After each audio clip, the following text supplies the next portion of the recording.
From being hated at Arsenal, being stripped of his captaincy and publicly saying he doesn't want to play for the club. My time is gone here.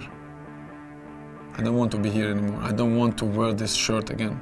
To then becoming one of the favourites, helping them to the top of the league and being on the form of his life for the same club he said he despised, all in the span of 3 years. This is the redemption story of Granit Xhaka, from his fall to his rise and what is said to be one of the greatest career comebacks in recent history. Now, Granit was born to Albanian parents who were originally from Kosovo. His father, Rajib Xhaka, fought for the democratic rights of his people, which led to his arrest by the government at just 22 years old. And after 3.5 years in jail, Rajib was released and fled the country with Granit's mother, Elmaze Xhaka, in 1990. They fled to the city of Basel in Switzerland, where they settled and raised their family. And in 1991, the couple gave birth to Xhaka's older brother, Taulant Xhaka. He himself playing professional football at FC Basel and the Albanian national team, and 18 months later, Granit was born on September 27th, 1992. When growing up, the parents took Granit and Taulant to try out for the Concordia Basel team, a feeder club to FC Basel, where they were only 4 and 5 years old,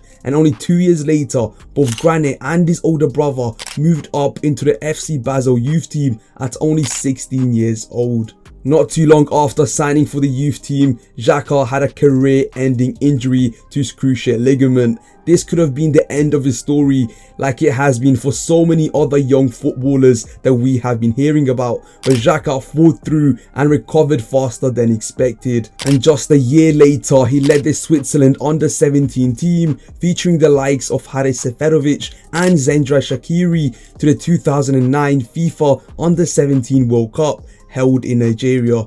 The Swiss squad ended up as champions, defeating the 5-time competition winners Nigeria in the finals, and a lot of promise was shown from Xhaka himself. On July 29th, 2010, Granit got his breakthrough and made his senior professional debut for the first leg of Basel's Champions League qualifier against FC Debrecen at just 17 years old. He came on as a late game substitute and scored his first senior career goal as the Swiss Giants came up 2-0 winners at the end of the game. From then, he featured in 67 games for the 13-time league champions Basel, winning back-to-back Swiss leagues and the Swiss Domestic Cup in 2011. At 19, his technicality on the ball and leadership skills made him stand out from his peers, and with him being so young, he had top European teams trying to sign him. And in May 2012, Granit got his breakthrough as he completed an €8.5 million move to the German side Borussia Mönchengladbach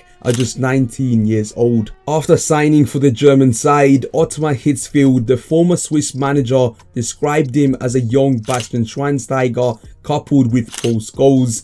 Now, Borussia Mönchengladbach had a horrible start to the 2015-16 season and brought in André Schubert as the new club manager.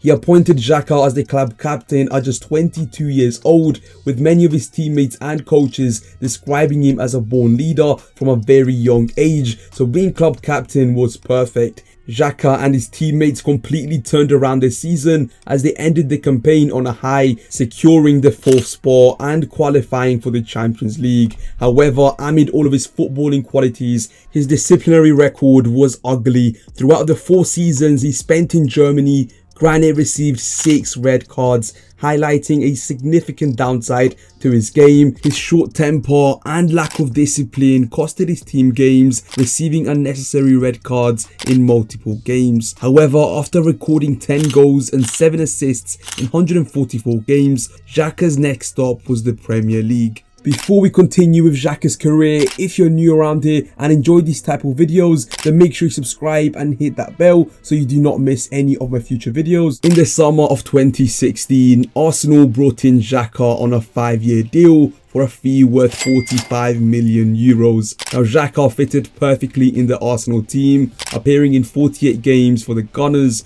while adding 4 goals and 3 assists, helping them win the FA Cup against Chelsea, with him winning a trophy in his very first season in England. However, in the final days of Arsene Wenger's era, things started to take a huge swing downwards. After consecutive bad results and performances, the fans were getting sick and tired, and the voices were being heard in different social media pages like AFTV, and this saw players like Xhaka in the middle of all the criticism. Yeah? I've had enough of it, dog. Yeah? Since this man's been here, he's done blood. He's committed the most mistakes, yeah? Granit Xhaka, I heard you watch Arsenal Fan TV, yeah? Yourself, blood. Yeah? Many Premier League forwards exposed his lack of pace and aggression on multiple occasions, with him committing 9 errors, leading to goals and receiving 5 red cards, costing Arsenal many games. As Wenger's career came to a finish, Arsenal were looking for a new manager, and Unai Emery was favourite after his recent success with Sevilla, and Arsenal didn't waste too much time and got him on board. Good evening, yeah. After a somewhat mediocre first season, in his second season as Arsenal manager, there were some cracks exposed in the football club. After the club captain Laurent Koscielny moved on in the summer of 2019, Emery had to appoint a new club captain. He stayed on his decision until September 2019, when he then appointed Xhaka through a team vote, and 9 games into the 2019-20 season, the team barely won 4 games, where they were outplayed by their opponents week in and week out. And then came the infamous home game against Crystal Palace in October 2019. Now, this was an ordinary Premier League game, but it was really important for Arsenal after a series of bad results. And after starting the game really well, Arsenal were 2-0 up early on, 10 minutes into the game, but Palace mounted under pressure as they forced defensive errors and tied the game 2-2 in the second half. In the 61st minute, Unai Emery made a substitution, bringing in 18-year-old Xhaka for Granit. The Emirates Stadium echoed with boos and chants as Xhaka walked off the pitch. In response to the animosity shown by the fans, Xhaka threw the captain's armband on the pitch towards Pierre-Emerick Aubameyang, swore back at the fans and took off his jersey as he walked back into the dressing room. After the game finished 2-2, the Arsenal fans tagged Xhaka as a disgrace and immediately wanted him out of the club. They saw him as an embarrassment and a terrible role model to the youth players, and someone that doesn't deserve to be playing for the club. Some fans went to the lengths to send death threats to his family, which was obviously uncalled for, and the next day he was stripped of his captaincy just 2 months after being appointed. I hope your kids are dead tomorrow, your wife. Come on, man. Where are we living? What is this? You can criticize me. You can say about me whatever you want. I have no doubts about it. But don't touch my family. Because there is a limit. Because my little ones, or my friends, or my wife, or my brother, or my parents have nothing to do with me. Because I'm the guy on the pitch. So speak about me, please. Although he rendered a public apology to the club and fans, there was no coming back. The damages were irreparable, and right after that, things just kept getting worse as Xhaka was excluded from the team for weeks and his departure from the club was imminent. According to his agent Jose Nogueira, Xhaka had already agreed on transfer terms with Hertha Berlin in the Bundesliga. However, that deal came crumbling down after Unai Emery, the head coach at the time, was sacked, with the club sitting 8th in the league before Christmas. In December, Arsenal signed a former player and Pep Guardiola's former assistant manager, Mikel Arteta, to become new head coach. According to Xhaka, Mikel's persuasion played a big part in why he didn't leave in January. To leave. So all the suitcases and stuff like this was ready. And after the second conversation with Mikel, without speaking with nobody, I decided to stay.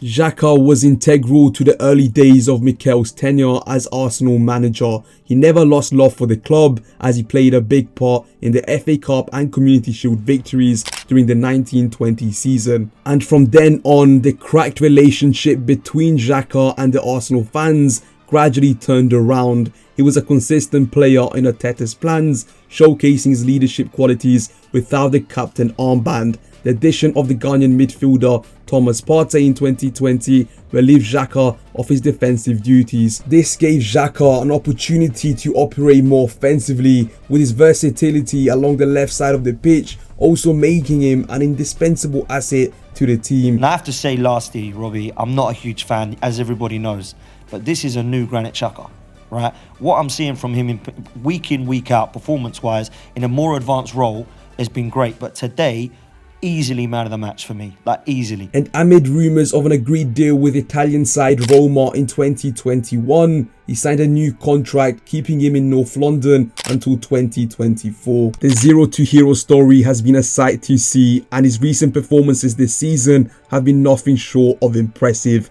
recording 4 goals, 3 assists in just 17 games while putting in a defensive shift. Arsenal sit comfortably with 27 points at the top of the Premier League table after winning 9 out of the first 10 games during this season. With that being said, Xhaka's career turnaround has been nothing short of spectacular, from being hated, stripped of his captaincy, getting death threats to him and his family while going through a tough time mentally, to now becoming one of the main figures in one of the best Arsenal squads in recent years. Xhaka's career turnaround has been nothing short of a rollercoaster of emotions, with ups and downs ultimately coming down to his class on the pitch. This has been your boy Balltails. Subscribe if you haven't already, and YouTube thinks you'll actually like this video, so let's see if they're right or not.